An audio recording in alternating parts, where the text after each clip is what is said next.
Kung naghahanap ka ng stable investment ngayong 2025, here's why real estate is still on top.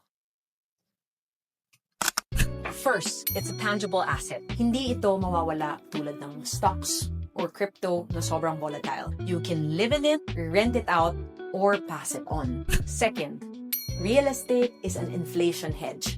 Habang tumataas ang presyo ng bilihin, tumataas din ang value at renta ng properties. Kaya kahit mataas ang inflation, hindi ka lugi.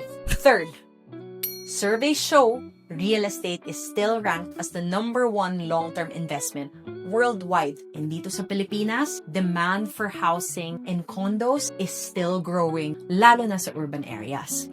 Yes, may oversupply sa ilang condo markets, pero tandaan, land is limited, especially sa prime cities like BGC, Makati, and Alabang. Kaya long-term, panalo pa rin. Pero reminder lang, hindi ko sinasabi na lalaki agad ang return mo o yayaman ka kagad kapag nag-invest ka sa real estate. Stable siya, oo, pero hindi siya get rich quick. This is about long-term, lasting wealth. Real estate is an inflation hedge. Okay. Nice.